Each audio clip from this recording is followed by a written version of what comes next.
हाँ बेटा, +2 अकाउंट। अब मैं आपको बता रहा हूँ डिजुलेशन ऑफ पार्टनरशिप। आपको मैंने एंट्री बताई थी बेटा, एंट्री आपने की होगी। मैंने कैसे एंट्री याद करना, हाँ सर ये पी का काम हो गया था इसलिए नहीं शेयर कर पाया। अब मैं करवा रहा हूँ आपको रिटायर डिजुलेशन ऑफ पार्टनरशिप। मैंने क्या बताया था, इसमें व्यापार बिल्कुल बंद हो जाएगा, खाते बंद हो जाएंगे, यानी हमारे खाते चालू नहीं रहेंगे, खाते बंद कर दिए जाएंगे। और जितना भी संपत्ति बेच दी जाएगी दायित्व का पेमेंट कर दिया जाएगा, बाकी पार्टनर बांट देंगे, लॉस है तो लॉस बांट देंगे। तो इसे कहते हैं बेटा डिजुलेशन ऑफ पार्टनरशिप, यानी व्यापार को बंद करना। इसमें या तो जर्नल एंट्री आएगी या रियलाइजेशन कैपिटल और कैश या बैंक होगा, ये ध्यान रखना। तो पहले क्वेश्चन में तो सारी चीज़ दे रखी है, दूसरे क्वेश्चन में उसी हिसाब से दे रखे हैं। तो आपने एंट्री याद करनी, एंट्री याद होगी तो कोई टेंशन नहीं। तो मैं पहले एंट्री बताता हूँ, फिर रियलाइजेशन कैपिटल और बैलेंस शीट कैसे, रियलाइजेशन कैपिटल और कैश या बैंक कैसे बनेगा वो बताता हूँ। तो एंट्री मैंने क्या बताया था, सबसे पहले हम क्या बंद करेंगे बेटा, असेट्स। मैंने क्या कही थी आपको, जो संपत्ति जिसका हमने अलग से अकाउंट बना दिया उसको हम रियलाइजेशन में ट्रांसफ़र नहीं करेंगे। रियलाइजेशन में केवल उन्हीं मदों को ट्रांसफ़र करेंगे जिनको हमने दूसरे खातों में ट्रांसफ़र नहीं करना। कौन कौन सा बनाया था हमने, लोन अकाउंट लोन में जाएगा, कैपिटल करंट में जाएगा, कैपिटल अकाउंट बना था, कैश बैंक में जाएगा, ये हमारे रियलाइजेशन में ट्रांसफ़र नहीं होंगे। और जो मदे कैपिटल अकाउंट में ट्रांसफ़र हो रही है वे नहीं होंगी, जैसे मैंने बताया था रिजर्व फंड GR वगैरह, यहाँ इन्वेस्टमेंट फ्लक्चुएशन में तो ट्रांसफ़र होगा, वहाँ 7 मदे नहीं होती, यहाँ 6 मदे जाएगी कैपिटल में, रिजर्व फंड और बेटा वर्कमैन का सेशन वो देना तो नहीं जाएगा, जितना देना उतना रियलाइजेशन में जाएगा, बाकी अपना कैपिटल में जाएगा, बताया था ना पिछले क्वेश्चन में। और उसके बाद हमने ये देखना कि वर्कमैन को कुछ देना तो नहीं है, जितना देना उतना तो ट्रांसफ़र हो जाएगा, बाकी कैपिटल में चला जाएगा। और प्रॉफिट लॉस का क्रेडिट बैलेंस भी कैपिटल में जाएंगे, इधर प्रॉफिट लॉस का debit balance, deferred revenue expenditure advertisement suspense, ये कैपिटल में जाएंगे। ये मद हमारे रियलाइजेशन में ट्रांसफ़र नहीं होंगी। देखिए सबसे पहले हम क्या ट्रांसफ़र करेंगे बेटा, असेट में कैश एट बैंक में जाएगा, डेटर भी ट्रांसफ़र होगा, स्टॉक भी होगा, मशीन भी और लैंड बिल्डिंग में, चारों मत ट्रांसफ़र होगी। डेटर को ट्रांसफ़र करेंगे बेटा प्रोविजन घटाने से पहले, मैंने कहते हैं बुक वैल्यू पर, अभी नीचे की वैल्यू नहीं देखनी, ये प्राप्त करते समय देखेंगे, ट्रांसफ़र करते समय हमने देखनी बेटा बुक वैल्यू।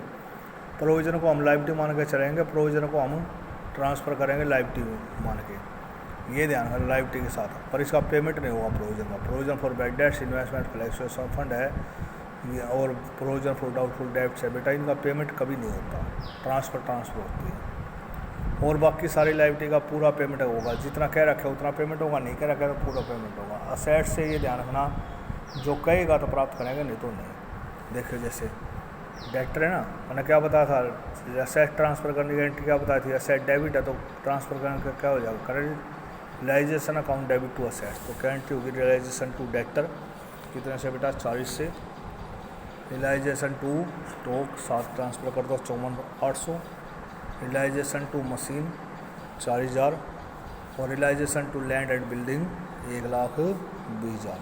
इसका टोटल कर लेंगे 2,54,800, ठीक है बेटा। उसके बाद लाइबिलिटी साइड में क्या ट्रांसफ़र होगा, क्रेडिटर कैपिटल में जाएगा, GR वगैरह भी ट्रांसफ़र नहीं होती रियलाइजेशन में। क्रेडिटर BP और किसी का लोन है वो ट्रांसफ़र होगा, पार्टनर का लोन भी नहीं होगा। क्रेडिटर कितने हैं बेटा 20,000। एक प्रोविजन फॉर बैड डेट्स हमने लाइबिलिटी मानी है, तो लाइबिलिटी का बैलेंस क्या होता है बेटा, क्रेडिट ट्रांसफ़र करेंगे तो क्या बताती लाइबिलिटी टू रियलाइजेशन, तो creditor account debit 20,000, provision for bad debts account debit है, देखो ये 1,800 और ये 20,000 है, टू रियलाइजेशन 21,800। अब हम क्या करेंगे, संपत्ति बेचेंगे, संपत्ति बेचकर धन प्राप्त करेंगे। संपत्ति बेचेंगे तो धन प्राप्त करने की एंट्री क्या बता रही थी, bank account debit to realisation. क्या बताया था मैंने, bank account debit to realisation. बेटा सारी संपत्ति अलग अलग नहीं बेचती हमने, जितनी भी संपत्ति बेचती है उसको इकट्ठा जोड़ देंगे। जो हमने संपत्ति बेची है सभी को हम इकट्ठा जो ऐड कर लेंगे, अलग अलग एंट्री करने की जरूरत नहीं है। हाँ कोई पार्टनर संपत्ति लेता तो उसकी एंट्री अलग होगी, क्योंकि पार्टनर को संपत्ति लेने की एंट्री क्या बताई थी, बैंक की जगह पार्टनर कैपिटल टू रियलाइजेशन हुआ ना, संपत्ति लेगा पार्टनर डेबिट, लाइबिलिटी लेगा क्रेडिट, तो ये बात बटेगा लेगा। तो एंट्री क्या बताई थी मैंने, bank account debit to realisation. देखिए bank account debit to realisation, sorry realisation आएगा साइड में, संपत्ति का नाम तो हमने लिखना ही नहीं, संपत्ति तो बंद कर दी ना, बंद कर दी तो हम क्या लिखेंगे बेटा, रियलाइजेशन अकाउंट। बंद कर दी संपत्ति तो हम रियलाइजेशन लिखेंगे। संपत्ति का अगर हमने लिख दिया तो ओपन हो जाएगी दोबारा, और संपत्ति को कभी ओपन नहीं करना क्योंकि हमने क्लोज कर दिए खाते। अब जो भी काम होगा रियलाइजेशन होगा, रियलाइजेशन बाद में बंद हो जाएगा। बैंक टू रियलाइजेशन, देखो स्टॉक से क्या करे है 45 मिले तो कितना जोड़ देंगे 45। मशीन से 20% लेस, मशीन देखो कितने की है, मशीन है 40,000 का, 20% निकाल लेंगे। 40,000 का 20% कितना हो गया, 40,000 गुना 20/100 8,000। 40 में 60 के कितने मिल गए बेटा 32,000 मशीन के जोड़ देंगे। और कह रहा है डेटर से 35, डेटर के 35 जोड़ देंगे। लैंड एंड बिल्डिंग से 30,000 मोर देन बुक वैल्यू, जितना था उससे 30 ज़्यादा। लैंड बिल्डिंग कितने की थी बेटा 1,20,000 की थी, 30 ज़्यादा कितने 1,50,000। और हमारे को संपत्ति के बारे में नहीं कह रखे, नहीं कह रखे ना, बस जो कहेगा संपत्ति के बारे में वो लेंगे, नहीं तो नहीं। टोटल कर देंगे 45 और 35 80 और 1,50 2 30 और 32 2,62,000 रुपये हो गए। तो इकट्ठा लिख देंगे bank account debit to realisation 2,62,000, क्योंकि जो भी संपत्ति बेचेंगे चाहे वो बैलेंस शीट में दिखा रखी है नहीं दिखा रखी, बैंक टू रियलाइजेशन एंट्री होगी। तो अलग अलग एंट्री करने की जरूरत है, 10 एंट्री को करो, 4 संपत्ति बेचे 4 बार एंट्री को करो, इकट्ठी कर दो बैंक टू रियलाइजेशन। क्या कर देंगे असेट्स रियलाइजेशन, संपत्ति हमने बेच दी है। अब लायबिलिटी का पेमेंट करेंगे। लायबिलिटी का पेमेंट करने की एंट्री होगी बेटा रियलाइजेशन अकाउंट डेबिट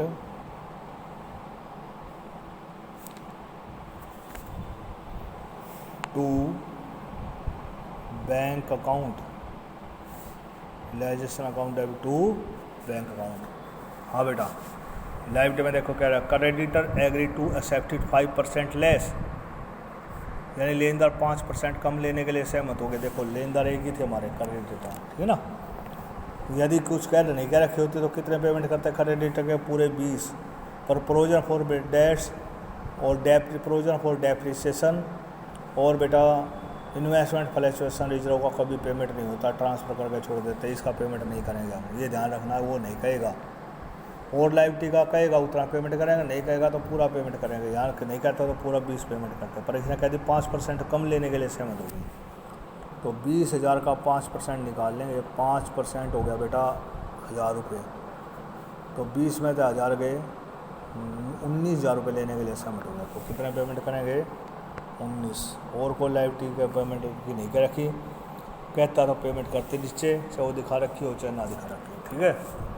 अब हम खर्चे का पेमेंट करेंगे। कह रहा है एक्सपेंसिव रियलाइजेशन 1,200 रुपये, खर्चा कितना होगा बेटा 1,200। तो इसकी एंट्री भी realisation account debit to bank, liability हो रखा है पर खर्चे का पेमेंट अलग करते हैं। Realisation account debit to bank कितने रुपये 1,200 रुपये फॉर एक्सपेंसिस पेड, ठीक है। अब हम इस अकाउंट को बंद कर देंगे। बंद करने का तरीका क्या है बेटा, हम पहला डेबिट का टोटल करेंगे सारे। रियलाइजेशन में डेबिट कितने हैं 254,800, तो ये हो गए। ये देखो रियलाइजेशन इस क्वेश्चन में डेबिट कहाँ गया 254,800, यहाँ का क्रेडिट है, यहाँ का क्रेडिट है, एक डेबिट हो रहा 19,000 और बेटा एक डेबिट हो रहा 1,200 रुपये, ठीक है। 254,800 और 255 और 20 75, 2,75,000 रुपये बेटा डेबिट बैलेंस आ गया। क्रेडिट का देखते हैं अब, क्रेडिटर 21,800 तो क्रेडिट ही आ गया बेटा हमारा। रियलाइजेशन क्रेडिट 2,62 ये हो गया बेटा, ठीक है। और डेबिट है, ये भी डेबिट है, बस 2 एक क्रेडिट है 21,800 और 2,62 803 2,83,800। देखो बेटा क्रेडिट का बैलेंस 2,83,800, डेबिट का 2,75, तो क्रेडिट ज़्यादा ना, तो जो ज़्यादा उसमें से कम वाला घटा देंगे। 8,800 क्रेडिट ज़्यादा बच गया तो क्या बच गया प्रॉफिट, बांट देंगे। किसमें बांटेंगे बेटा पार्टनर में, रेशो में। तो एंट्री क्या हो जाएगी रियलाइजेशन प्रॉफिट आ गया तो रियलाइजेशन टू कैपिटल, क्रेडिट ज़्यादा बच गया डेबिट करेंगे रियलाइजेशन है खाता बंद करेंगे। Realisation account debit to, partner कौन है, A capital, to B capital. कितने रुपये बेटा, 8800। बांटने हैं रेशो क्या है, 3-2 में, 3/5 और 2/5। बांटने का वही तरीका, 3/5 2/5। मैंने क्या बताया था, टोटल से भाग कर दिया। और 5 एकम 5, 38 हो गया, 5 × 35, कितने बच गए बेटा, 30, 5 × 6 = 30, 1360। रेशो तो गुना कर दो, उसका रेशो 3 था ना, 3 × 6 = 18, 3 × 3 = 21, 22, 3 एकम 3 और 1 4, 5, 3 × 6 = 18, 3 × 3 = 21 और 1 22, 2 3 5 5280 तो इसके हो गए बेटा। और 74 दूनी 34, 3520 दूसरे के हो गए। ठीक है, तो ये आ गया बेटा 8800, 5280 तो एक के, और 3520 दूसरे। ठीक है, अब बेटा कोई लोन वगैरह नहीं है हमारे पास। ठीक है ना, हम कैपिटल का पेमेंट करेंगे। कैसे कैपिटल, कैसे, ए की कैपिटल कितनी है, 150, और बी की कैपिटल कितनी है बेटा, 90,000। देखो ये कोई हमारा बांटने होगा मत है नहीं, प्रॉफिट लॉस वगैरह जीआर वगैरह वो उतने जोड़ घटा देते। इसमें सिर्फ एक ही है रियलाइजेशन का प्रॉफिट हुआ, जैसे पार्टनर को संपत्ति लाइबिलिटी दी, प्रॉफिट मिला है ना 5280 तो एक ने मिला, और 3520 दूसरे ने मिला। 155,280 तो इसका हो गया बेटा, और 93,520 इसका हो गया। वो घटाने वाली मुद्दा है नहीं। तो एंट्री क्या हो जाएगी, ए कैपिटल डेबिट, तो पेमेंट करने का अर्थ था ना, इसको फाइनल हिसाब करना है। B capital account debit to bank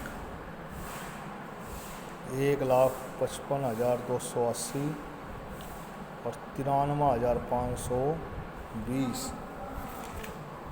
ये हो गया बेटा 2,48,800। ओके, तो ये था बेटा हमने जनरल